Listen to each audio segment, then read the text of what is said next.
Sekali aku melihat anak ini, tak gunanya capek-capek mengajar. Kenapa Bu? Ada apa? Kok kelihatan Ibu kesal? Ini Bu, saya berusaha mengajar mati-matian, tapi tak ada anak ini yang mau main-main aja terus. Duduk aja dulu Bu. Iya Bu. Tarik napas dalam-dalam. Kalau ada air minumnya diminum dulu. Ah udahlah Bu, udah emosi.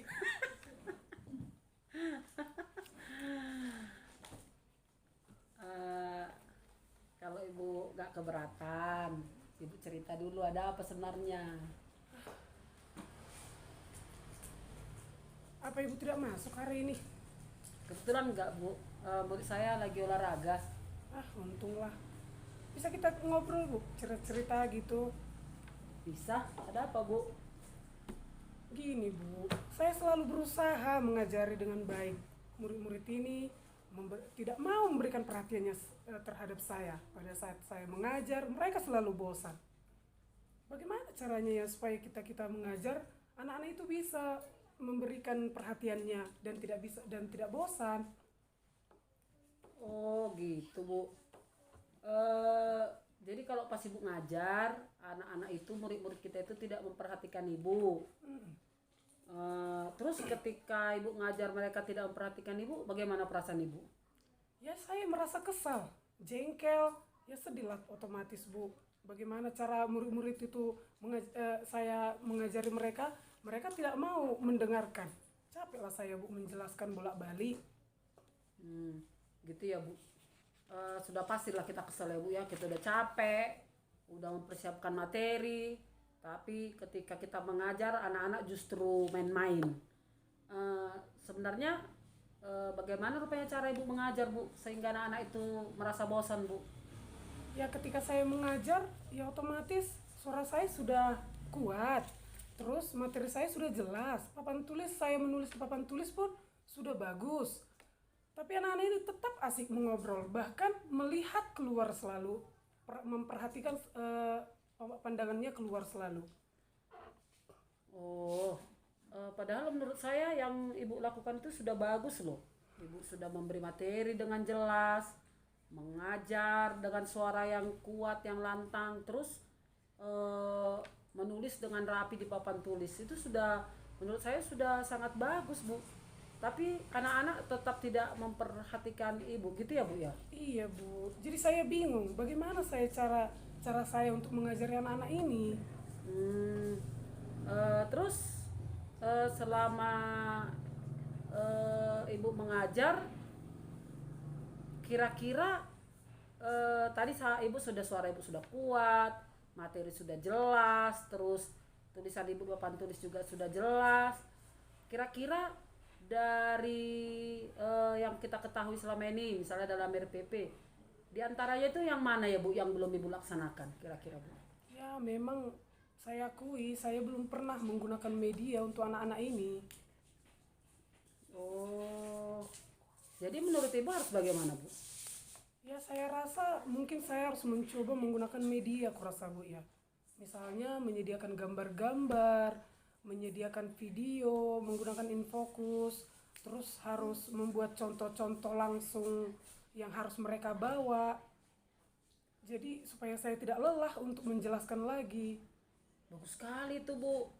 Kalau misalnya Ibu buat media, ada gambar-gambar, apalagi gambarnya menarik, warnanya bagus, pasti anak-anak tertarik nanti memperhatikan Ibu ketika mengajar. Nah, terus selain menyediakan gambar-gambar, kira-kira apa lagi Bu yang mau Ibu buat Bu supaya anak-anak tidak bosan Bu? Lebih baik anak-anak ini saya menciptakannya mungkin melalui berbentuk kelompok kelompok diskusi agar mereka bisa saling berbagi antar siswa yang lain dengan siswa yang lain. Mungkin seperti itu ya Bu.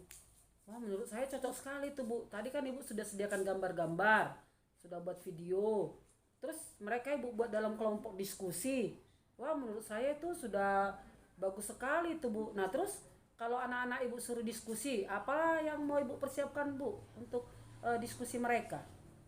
Mungkin saya akan persiapkan lembar kerja siswa supaya mereka bisa meneliti atau melihat masalah apa yang akan mereka tentukan. Terus eh, melalui gambar-gambar yang disediakan dari buku teks dan juga mengunjungi perpustakaan, mungkin seperti itu, Bu. Terus bagaimana lagi Bu selanjutnya? Setelah mereka selesai diskusi, maka saya akan meminta kelompok tersebut mempresentasikannya, menerapkannya di depan kelas supaya mereka lebih paham dan kawan-kawan yang lain pun bisa lebih mengerti.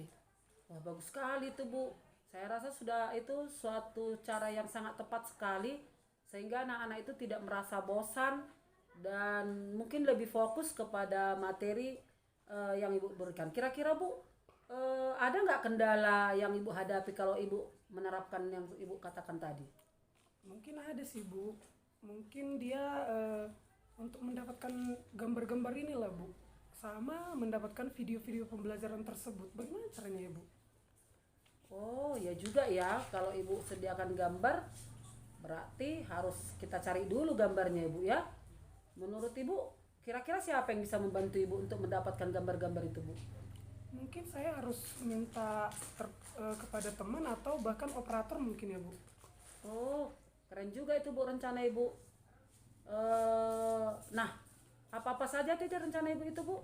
Boleh Ibu ulang lagi? Ya mungkin membuat media, mencari gambar-gambar, membuat video, terus mengunjungi perpustakaan, terus melihat kembali dari gambar-gambar teks yang ada di buku. Terus kita akan membagikannya kepada beberapa kelompok, lalu boleh membawa benda yang langsung dari rumah ke kelas atau ke sekolah. Wah, bagus sekali Bu, dan rencana Ibu itu sudah sangat bagus lah dan sudah banyak. Di antara rencana-rencana Ibu itu, yang mana lah Bu yang pertama mau Ibu lakukan, yang Ibu prioritaskan? Mungkin yang saya pertama yang harus lakukan ya membuat media lah dulu, Bu, media gambar atau bahkan media video seperti itu lah, Bu, berbentuk video. Wah, bagus itu Bu, dan pasti nanti anak-anak akan tertarik melihatnya ketika Ibu mengajar dan pasti mereka tidak lagi bosan nanti ketika Ibu mengajar. Selanjutnya komitmen Ibu dalam hal mengajar bagaimana Bu? Ya mungkin kedepannya saya kan selalu berusaha menggunakan media pembelajaran ketika mengajar di kelas agar anak-anak tidak merasa bosan, dan juga saya tidak terlalu harus menjelaskan terus, tidak harus menerangkan terus. Mungkin saya akan melibatkan peserta didik tersebut untuk mengikuti pembelajaran saya. Nah, sekarang bagaimana perasaan Ibu Bu? Ya terima kasih lah, Bu, sudah mulai plong lah, Bu, sudah menceritakan keluh kesal bahkan bisa berdiskusi dengan Ibu. Sama-sama Bu.